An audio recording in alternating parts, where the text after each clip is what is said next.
nuestra iglesia, San Pedro y San Pablo. Aunque San Pablo no formaba parte del grupo de los 12, sí es considerado como apóstol. Aunque no conoció al Señor, sí es considerado como apóstol. Y el mismo Pablo lo dice: soy el último de los apóstoles, indigno de llamarme apóstol, dice, pero así lo quiso el Señor. Dice, mas sin embargo, soy el que más he gastado la vida. Entonces, algo bien importante. ¿Por qué son los apóstoles? Porque son la cabeza de nuestra iglesia. Son los que se encargan de unir toda la comunidad en una sola iglesia, en una sola fe. Pedro, que se encarga de evangelizar a los judíos y a invitarlos al cristianismo, y Pablo se encarga de evangelizar a los gentiles e invitarlos al cristianismo. Entonces, diferentes grupos los unen en una sola fe a través de estos dos grandes apóstoles. ¿Por qué tan es importante esta solemnidad? Porque gracias a estos dos apóstoles, hoy día nosotros somos cristianos. Si Pablo no hubiera sacado el cristianismo fuera de Jerusalén, hoy nosotros no seríamos cristianos. Ahí se hubieran quedado en Jerusalén, de pronto se hubiera muerto, no hubiera muerto porque el Señor lo fundó, pero gracias a Pablo, nosotros hoy conocemos la fe.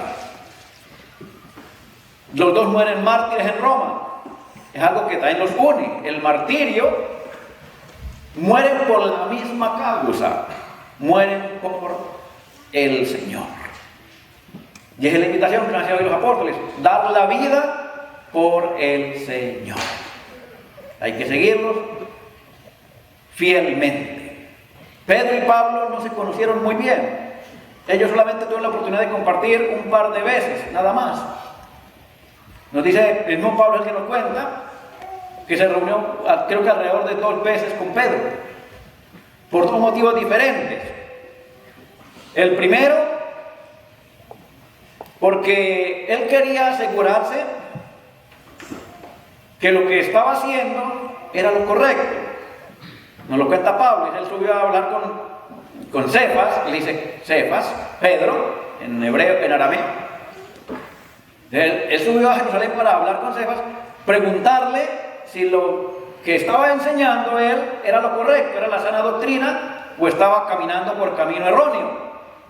Entonces, es algo bien bonito, porque aunque es un gran apóstol, no desconoce la autoridad de Pedro. El Señor había colocado a Pedro como cabeza visible de la iglesia y como el líder del grupo, y Pablo lo entiende muy bien. Pablo era una persona muy letrada, muy inteligente, preparado con el mejor maestro de aquel tiempo. Lo sabía mucho, de pronto académicamente, no de pronto, era muchísimo superior que Pedro. Mas sin embargo, no desconocen la autoridad y la primacía de Pedro. Y dice, él subió a Jerusalén para consultarle, sí, y pedirle consejo. Bueno, lo que estoy haciendo es correcto, estoy proclamando la sana doctrina o estoy enseñando algo erróneo. Entonces, después Pedro le confirma que estaba por el camino correcto. Pero es algo bien que Pablo se asegura de no desconocer la cabeza principal. Ese es uno de los motivos por el que se reúne con Pedro. El segundo motivo que se reúne con Pedro es cuando tienen un encontronazo entre los dos. Nos dice Pablo en la carta a los Gálatas que él tuvo que corregir a Pedro. Algo también bien importante.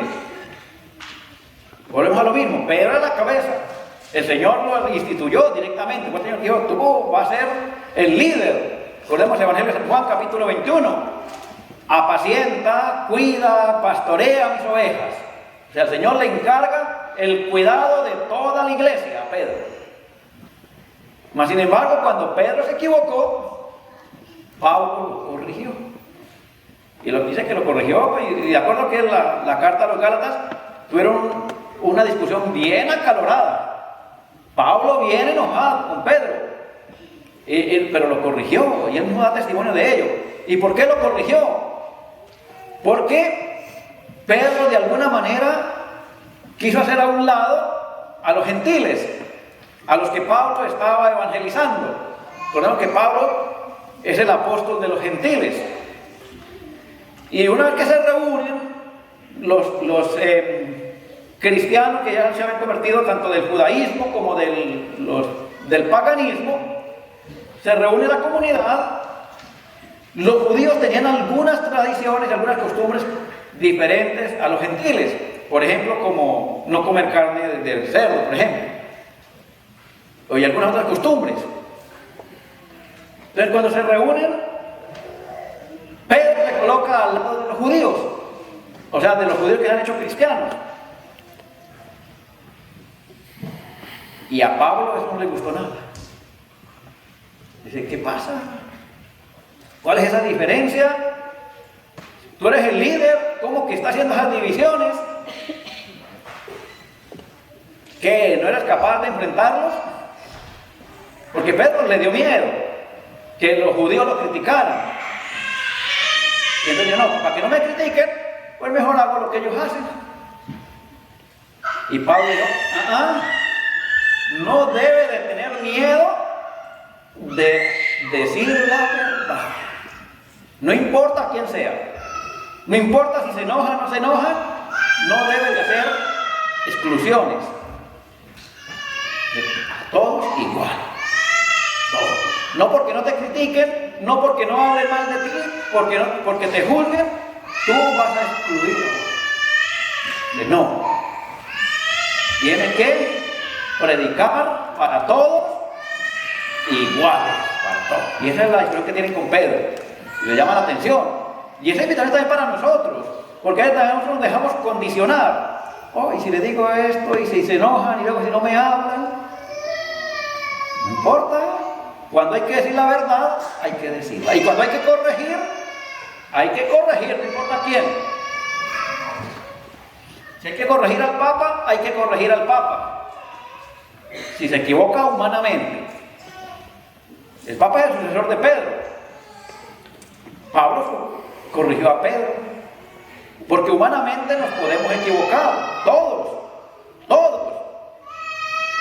Y si alguien ve que otro se equivoca, se tiene que acercar y lo tiene que corregir. Eso es nuestro deber como cristianos. Eso es bien importante. No importa quién sea. Si hay que corregir, hay que corregir. Pedro se equivocó en cuanto a la parte social, nunca en la doctrina. O sea, Pablo no lo corrigió doctrinalmente. Pedro siempre se mantuvo fiel a la doctrina del Señor. En eso no hubo un problema. Pablo no tuvo que ver con eso. Pero humanamente, se equivocó Pedro y Pablo lo corrigió. Igual, si uno se equivoca, humanamente hay que corregir. Y si se equivoca doctrinalmente, mucho más todavía. Si a mí me están enseñando una herejía, hombre, yo me tengo que acercar y corregir a esa persona que me está enseñando una herejía, porque eso me está llevando a la condenación.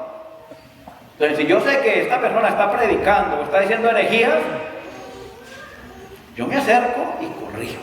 Con todo respeto, claro, tiene que hacer con respeto a la otra persona y corregir. Eso es bien importante. Porque a veces nos predican herejías y no las comemos enteritas. No. Por eso es importante también prepararnos para saber qué nos predican y qué no nos predican, porque cualquiera nos puede lavar el coco y predicarnos cosas que no son. Entonces es bien importante estar preparados para corregir. Muy bien, vamos al Evangelio de hoy. San Mateo capítulo 16. Parte de dos preguntas. El Evangelio de hoy parte con dos preguntas y dos respuestas, que son como la base de nuestra fe. Primera pregunta. Dice el Señor que estaban ahí en el lugar de Cesarea de Filipo, un lugar muy central. Y el Señor les pregunta, ¿quién dice la gente que soy yo? Y todos contestaron, unos dicen que Juan Bautista, otros que Elías, otros que Jeremías o alguno de los profetas. Era lo que la gente interpretaba de Jesús, un profeta más. Y todos hablaban, tenemos un profeta entre nosotros. Pero ninguno acertó. Porque Jesús no era ninguno de esos. Entonces, escuchaban hablar, lo conocían. Bueno, en realidad no lo conocían. No sabían quién era. Por eso hablaban lo que escuchaban de los demás. De ahí que viene una segunda pregunta. Y para ustedes, ¿quién dicen que soy yo? Esta es más directa. Bueno, es lo que dice la gente. Ahora ustedes sí me conocen. Y esta es la esencia de nuestra fe. Por eso les decía, esta es la esencia de nuestra fe. Porque esa pregunta hoy es para nosotros. Y de acuerdo a la respuesta, ¿es lo correcto o lo incorrecto? Conocemos al Señor. Sabemos quién es el Señor. Porque si yo no sé quién es el Señor, entonces estoy en el lugar equivocado. Si yo no conozco al Señor, entonces no voy por el camino correcto. Si yo no conozco al Señor, entonces tampoco estoy viviendo mi fe. ¿Ven la respuesta? Yo sí conozco al Señor. ¿Lo conocemos? Para ustedes, ¿quién dicen que soy yo? Y es ahí donde Pedro, inspirado por Dios, porque el mismo Señor lo dice, Pedro responde: tú eres el Mesías, el Hijo de Dios. Tú eres el Mesías, el Hijo de Dios vivo, no muerto, el Hijo de Dios vivo. Y es donde el Señor le dice: y yo te digo a ti que tú eres Pedro. Ahí le cambia el nombre, se llamaba Simón. Y yo te digo a ti que tú eres Pedro, y sobre esta piedra voy a edificar mi iglesia. Esto es bien importante, porque y vuelvo a repito, es la base de nuestra fe. Creemos en Jesús como Dios y creemos en la iglesia que Él instituyó. Tú eres Pedro, y sobre esta piedra edificaré mi iglesia. Vamos al libro de Samuel, un poquito más atrás. Tiempo del rey David. Dice el rey David, ya que estaba reflexionando ahí en su palacio, dice: ¿cómo es posible que yo esté viviendo en un palacio, en una casa bien bonita de cedro, y el Señor esté en una tienda de campaña? Dice: no, yo voy a construirle una casa al Señor. Y Dios le manda a decir con el profeta Natán: dile a mi siervo David, ¿eres tú el que me va a construir una casa? Pues no, tú no me vas a construir nada. ¿Por qué? Quien me va a construir una casa va a ser un descendiente tuyo. Es quien me va a construir una casa. Un descendiente tuyo es el que me va a construir esa casa, no tú. Cuando el Señor dice: tú eres Pedro, y sobre esta piedra voy a edificar mi casa, mi iglesia. Ese descendiente de David, recordemos que Jesús es conocido como descendiente del rey David, y él era el que se encarga de edificar esa casa para Dios. Su casa, su única casa, mi iglesia, dice. Pero además le voy a dar las llaves. Tú vas a tener las llaves.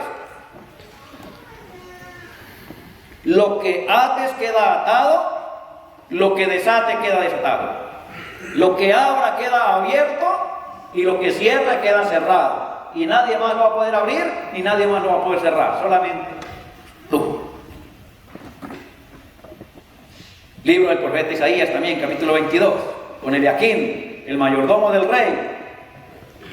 Dice: colocaré las llaves en tu mano. A quien tú le abras puede entrar, y a quien cierre no puede entrar. El mayordomo del rey. el que tenía la llave de la puerta del palacio. Y solamente él podía abrir y podía cerrar. El Señor le da las llaves a Pedro. Tú eres mi mayordomo. Tú vas a tener las llaves. Lo que tú abras queda abierto, lo que tú cierres queda cerrado. Nadie puede entrar y nadie puede salir si tú no lo permites. Esto es bien importante para nuestra fe. ¿Por qué? Porque en Pedro está representada toda la iglesia. No solamente la persona de Pedro como tal, sino toda la iglesia. En otras palabras, es la iglesia la que recibió esas llaves. Por eso es la única que puede abrir y la única que puede cerrar. La que puede atar y la que puede desatar. La iglesia que está representada en Pedro. Por eso la iglesia es bien importante. Dice San Pablo en la carta a los Efesios. Es ahí en la casa de Dios, en la que el Señor edificó en Pedro, es ahí donde le damos toda la gloria a Dios. Es ahí. En la iglesia que el Señor edificó en Pedro, no en la iglesita de garaje que fundó Pedrito allá afuera. No, en la iglesia que el Señor edificó en Pedro. Es ahí donde atas o desatas. En esa iglesia. Por eso es bien importante estar en esa iglesia. Porque si no está en esa iglesia, te va a quedar por ahí, te va a quedar de para arriba poder encontrar la salvación. Eso es bien importante. Nos dice el catecismo de la Iglesia Católica que fuera de la iglesia no hay salvación. Tú te lo lees este numeral a un hermano protestante y lo pone de cabeza. Y te cae cualquier cantidad de críticas. ¿Cómo que la iglesia se cree dañar la verdad? ¿Por qué fuera de la iglesia se salvaron? Acá son los únicos que se salvan. Pues sí, es la verdad. Renieguen, digan lo que sea, es la verdad. Es la verdad. Si no fuera así, el Señor nos hubiera tomado la molestia y el tiempo de edificar una iglesia. Pero es por ese motivo que el Señor edificó la iglesia. Para que a través de la iglesia nosotros lleguemos a la salvación, que es el Señor pleno. A través de la iglesia. Por eso Pablo en la carta a Timoteo, la iglesia es el pilar y fundamento de la verdad. ¿Y quién es la verdad? Cristo. Cristo es la verdad, es la única verdad. Y Pablo dice, la iglesia es el pilar y fundamento de la verdad. Eso es bien importante. Por eso no es lo mismo Juana que Chana, como muchos lo creen, que es lo mismo aquí que allá. Es lo mismo aquí en la iglesia católica que en cualquier otra iglesita. Ah, no, ahí es lo mismo, ahí también hacen oración, ahí también cantan bonito. Cantan bonito, hacen oración, pero no es lo mismo. No es lo mismo. Tienen parte de la verdad, pero no tienen toda la verdad. Y en la iglesia católica está toda la verdad. Esa es la diferencia. En las otras iglesias sí tienen parte de la verdad. Tampoco todo es mentira. Hay algunas cosas que sí son verdaderas, pero no tienen toda la verdad. En la iglesia católica sí tenemos toda la verdad. Por eso es bien importante. Pero queridos hermanos, es bien importante amar la iglesia y creer en la iglesia, que es el último artículo del credo. Creo en la iglesia, nos dice, y cada domingo lo profesamos públicamente. Creo en la iglesia. Eso es bien importante, porque muchos dicen, y aquí ya me voy a los católicos, ya no me voy a los hermanos protestantes, me voy a los católicos. Hay muchos católicos que dicen, yo creo en el Señor, pero yo no creo en la iglesia. Esa es una vil mentira. Así, sin anestesia. Eso es una vil mentira. Aquel que dice que cree en el Señor, pero no cree en la iglesia. Porque no puedes, simplemente no lo puedes hacer. O cree o no cree. Si tú crees en el Señor, tienes que necesariamente creer en la iglesia. Como si crees en la iglesia, tienes que necesariamente creer en el Señor. Porque no se puede separar. Porque es un solo cuerpo. No se puede separar. Ahora hay que cargar una espada y ¡pum!, cortar la mitad, de aquí para allá el Señor y de aquí para allá la iglesia. No, es un solo cuerpo, por lo tanto, al creer se cree en su totalidad, en el cuerpo místico de Cristo, que somos todos nosotros y Cristo la cabeza. Eso es bien importante. Tenemos que creer. Es diferente a que yo no crea en algunos miembros de la iglesia. Eso es muy diferente a que no crea en la iglesia. Yo puedo decir, yo no creo en algunos miembros de la iglesia, en unos fariseos, pero no puedo decir yo no creo en la iglesia porque estaría negando la verdad plena. Eso es bien importante. Creer en la iglesia, ¿por qué? Porque es una.